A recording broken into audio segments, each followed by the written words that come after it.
What's going on, guys? I hope you guys are having a good weekend. I did. Still celebrating my brother-in-law's wedding with our extended family now. And anyways, just got home from Brunswick, and I thought I'd shoot another video since I got the interior of this car pretty much.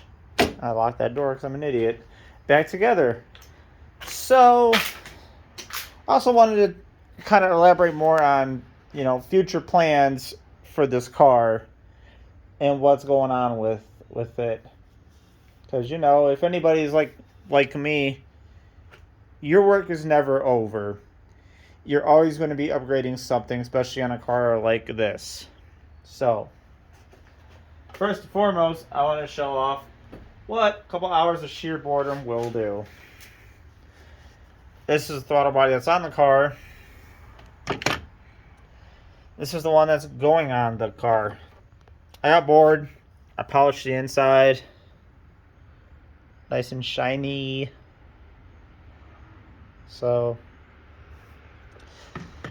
this is an 87. This is a 92. I'm not worried about the difference. This will work just fine. Put that over there, my little keepsake of things that I got.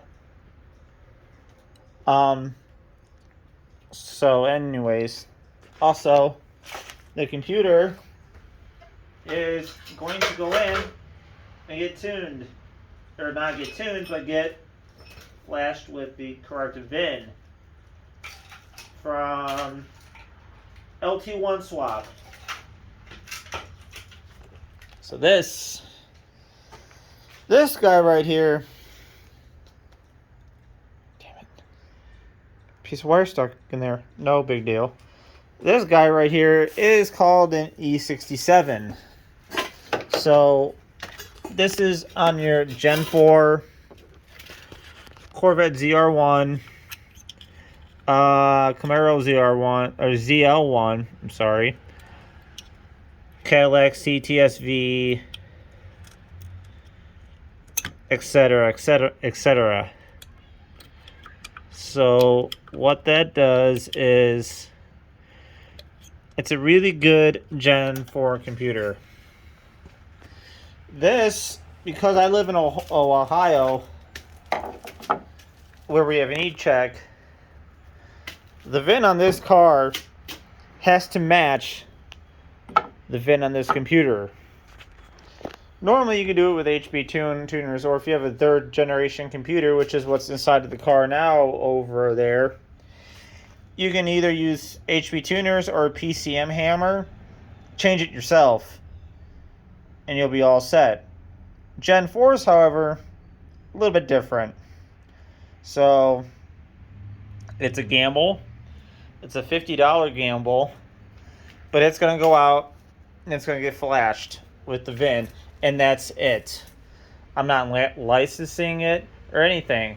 I'm going to get it flashed, get it hooked up to my test harness, put power to it, hook up the HV tuners, and see if the VIN will match the car. If it does, we are in the game here, guys. If it does not, well then we're just going to have to wait until after the car is 25 years old to where it is no longer an issue and just wait it out, I don't want to wait. I should have built this thing with the 58X the first time. But I mean, I didn't know what I know now, and that's part of the thing, is just learning. But if it works during the wintertime, probably even mid fall after Halloween, this engine will come back out with the transmission, and we will rewire this engine bay, mainly the engine harness, to accept this computer. It's not that hard. It's a lot of work, but it's not that hard. All you got to do, drop the whole thing out from underneath the bottom there. and then just go ahead, pull the engine off the cradle, pull it upside down, flip it around, pull the pan off, bust the caps off, bust the rod caps off, pull the crank out, and I'm going to scribe the 24X wheel. And I'll try to shoot a video on how I do this. Again, I'm a one-man band with a microphone, so I'm not really having a camera crew help me out and stuff. So I'm gonna try to film it, but again, like I said, it's one person and it's a lot of work. So if I don't film it, I'm sorry. Anyways, guys, pull the crank out, scribe where it is. There's an alignment bolt. Actually, I'll show you the wheel that I got right now, actually. So this is 58X wheel. This is what that computer over there reads with this sensor. Sensors are different. This uses when you turn the car on, this sensor uses a 5-volt power, reference, and signal. A 24X will use a 12-volt power, a reference, and a signal. So there's an alignment bolt right here. So you scribe that 24X wheel. You put that 24X wheel with those scribe marks on top of this. Put this in the oven for 500 degrees to get it warm. You set it down and you line those scribe marks up. This should be correct. And then I gotta clean up my cam gear here. But then I have a 4X cam gear here. That's gonna go on the camshaft there, and then this engine will essentially be converted over to an 58X setup. Then we'll be all good. Then the engine will go back onto the frame, be reconnected to the transmission, and then we will go ahead and wheel everything back underneath the car and reinstall the engine. And then we'll be all set. We just got to do some wiring. Not a big deal. When we take the wiring off of the engine, we'll leave the wiring off, and that'll be that. And we could just run the wiring however we want to. We'll run a pigtail on the back of the transmission and have it come all the way up here, or leave that. We'll break the harness down and we'll leave the wiring for that transmission alone. Just kind of leave it up here still, and then just kind of go, okay, well, we got this and this and this. We'll leave the cross member off of the transmission too, so we can tilt the transmission down, and if we have to run more wires, we can do that easily. I got a fish stick inside the basement to where I can run the fish stick down in there, hook the wires up, and pull them back up through the firewall, and be all set. Not an issue. I already got my neutral safety switch on the transmission. Just got to go ahead and wire that up too, because that I'll show you here. The TCM, which pain in the ass to come off.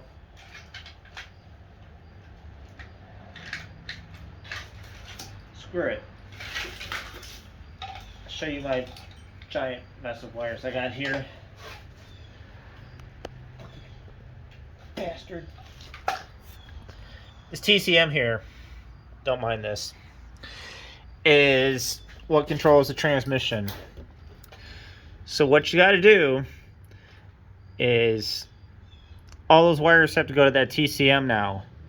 I do got to run more wires inside of the car because I have to install this guy. This is going to be the new Accelerator Pet Pedal. See, there's wires coming out of it because all Gen 4 computers were drive-by-wire. This is drive-by-cable. I want to run this because this and that TCM matches the Corvette wiring perfectly. This has class 2 serial and CAN bus. So those who don't know, CAN bus is 2 wires that are tied together, daisy chained. So you have a CAN bus that comes off the BCM, then it goes to the TCM, and then it goes to this. It's a high-speed network. If I wanted to, I have a Corvette ABS module down inside of the basement. I could redo it and put that in with this, or get rid of this and put that inside of there, and CAN bus that inside of there too. Then I would have traction control. But I'm missing parts. I have to get a wheel speed sensor, take my backing plates off, drill them out, get different axle shafts that have the provisions for the ring, for the tone ring on each axle, essentially converting it from a 3-channel to a 4-channel ABS. One of those sensors is like $100. Then I'm in it for new axle shafts, and it becomes an issue. Am I going to do it? I don't know. The wife wants me to do it because it's safety, and she wants me to be safe because she's an awesome wife, and I love her to death. She, cares about me, cares about this car, and, wants me to be safe. So I probably will do it at some point, just not right now, because we're saving for a house, and these are all parts that I've been sitting on forever, so I'm finally making use of them. I've had this since 2018. And all these parts here you see pull apart, they all came from the junkyard. I mean, like I said, this car was built on a shoestring budget. So anyways, that's the plan. I have over here some valve covers I've been working on because I do plan on upgrading the engine a little bit. I want to run 1/8 ratio rocker arms. Here's one valve cover. Here's the other one here. I want to run some 1/8 ratio rocker arms because it has an LS7 cam, and the LS7 cam was supposed to be ran with 1/8. So, and I want to run shaft mount, so just for some stability. I like that you can adjust them at the rocker arms instead of, sitting there and fiddle messing with push rod lengths and everything else. So, like I said, adjusting them way up here, definitely easier than measuring. And while you do have to measure, it's like I said, it's easier. These coils are probably going to get moved way up underneath here. You guys can see that or not. We have this big old void on both sides. I'm probably going to need new spark plug wires soon. I have these wires and they're not really the best, but they work. So there's that. Or I may move them to the frame rails. I don't know. I'm trying to loop them up underneath the headers here, where I have the room come up like this along here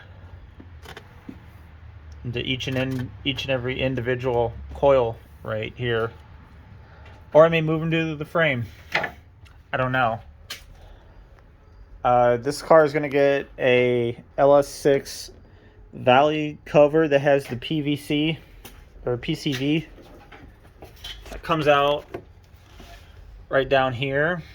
I'm going to get an oil catch can and get plugged right into there just to keep the oil, because these engines have an issue with oil pooling inside of the intake. I don't know if mine's doing it. I only have 200 miles on this engine, and yeah, I don't want it to start. So I mean, not a big deal. It can be fixed, it can be done, not a big issue. And then I think I have a bad brake booster too. It's not maintaining vacuum pressure. Like, I shut the car off. Usually when you shut the car off, you'll have a little bit of vacuum pressure. Like, it's not supposed to leak out vacuum pressure. So I either have a bad check valve or a bad cylinder itself. But I'm thinking about going with a hydro boost setup. And what that is it uses your power steering to amplify your brake pressure instead of your vacuum pressure. So there's that. This car did not get in alignment this weekend, and I'll tell you why. It's because I have a bad wheel bearing. Imagine that. Wheel bearing is bad.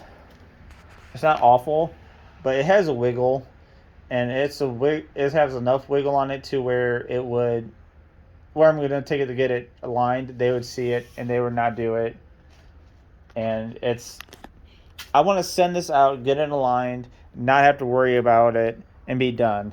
I don't want to sit there and run around and get hit with a $1,200 repair quote. Like, oh, well, you need this, you need this, you need this, you need this. No. Just align it, be done.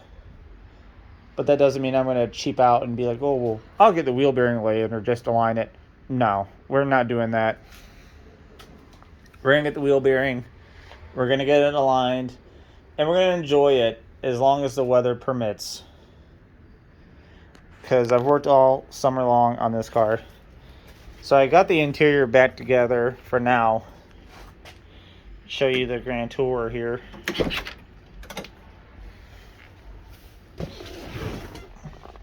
Passenger side's pretty much clean and installed. I got a gap here I got to do something with. I still do have to run the wires into the door. However, I just didn't want to roll the NTB and have them be like, oh my god, this guy's got all this, crap here. All these wires. Is this thing a fire hazard? We're going to blow up and die? That's not the case here. So, anyways, give you the grand tour here. Close the door. The green light comes on. Put your foot on the brake. Check engine light comes on. You hit your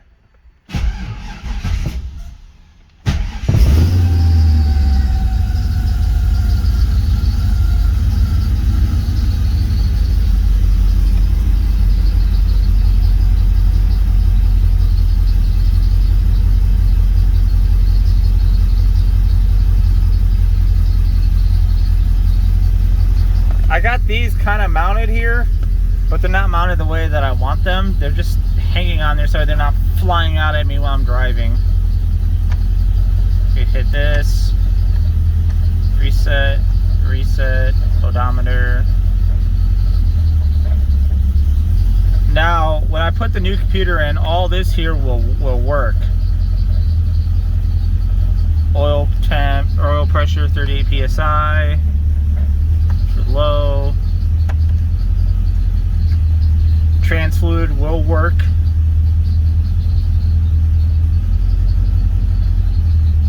Odometer 80.8 miles. Check washer fluid. Yeah, I know.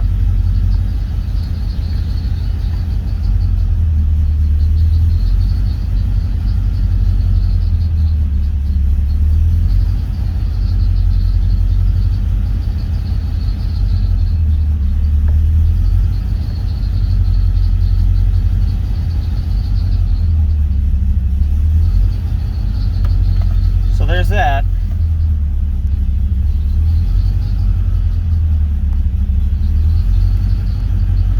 And yeah, turn the headlights on for you guys here.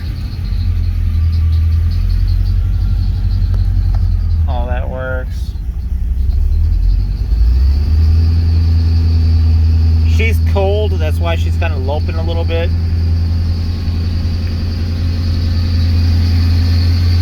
Air fuel ratio gauge works.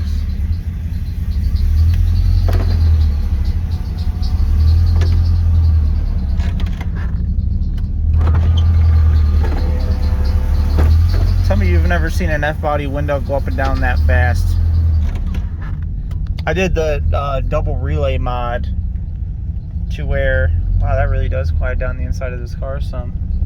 I was thinking about dyno-matting the floor. Anyways, double relay mod really helps the windows out a lot. Oh wow, this is a 20-minute video. So anyways, the double relay mod really helps out. It makes it to where you're pulling power. Shut this off here. It makes it to where you're pulling power from, I don't know if I showed you that or not. Sorry, I'm at a lot of squirrel moments. It makes it to where you're pulling power from the battery to run the windows instead of through a bunch of stuff then to the window motors itself. What you're doing is you're taking the high voltage out of the switches and isolating it to where they work. You can't hear that relay.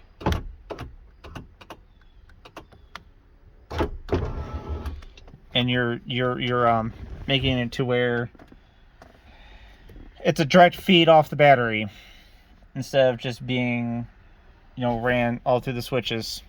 Right now, lock and unlock does not work, but it doesn't need to, because I have the car set up to where when you walk out of here with the fob, it automatically locks itself. So you don't gotta worry about that. Over here, different story. This one will work, but for whatever reason, the Corvette window switches here, they go through the Class 2 serial data, which is the other connection I was telling you guys about. You have a Class 2 serial, which is what all these modules inside of this whole car here run off of. They all communicate with one another. You got your BCM underneath here. You got your remote control door lock receiver. That's underneath here. The gauges are their own computer. It's inside of there. They all communicate that way. So that's why I'm able to run this computer, because I have it ran in line to where it sees that and is able to give the readouts and put them inside of the gauges. So the gauge is more or less like a scan tool, but the BCM is what translates everything and tells everything to turn on. So yeah, this is a long video. I know, a lot of stuff to go over. These switches are dead. Nothing. This is probably going to become a hazard switch. This is probably going to become a traction switch.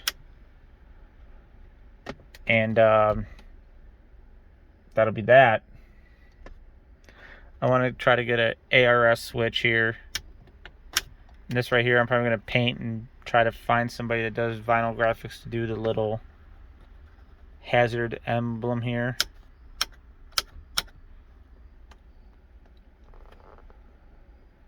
And yeah, that's what I got, guys. A lot to soak in, a lot going on. You know, we're going in the winter. We're going into the downtime, down time of this car. I got a heater now inside the garage, so definitely going to be doing a lot more work. And I hope you guys join me in this project. I really do. You know, like, share, subscribe. Do what you got to do just to keep things going here. I've been writing everything down. I've been kind of putting together like a book, if you will, that I will probably make available. I'm going to try to do it on like a Google Drive and make it like free of charge. But if you guys want to make a donation, that would be great, because a lot of this work it's daunting. It's a lot of work. I make these videos so you guys know what all is involved, because I never would lie to you guys and tell you this is easy, because this is not easy. This is years of research and development to get me to this point here. But I don't want to be the only one that has this. You know, this is definitely a nice upgrade. And yeah. So anyways, like, share, subscribe. Sorry for the length of the video. Like I said, there's a lot to go over. And I hope to see you guys on the next one. Take care, guys.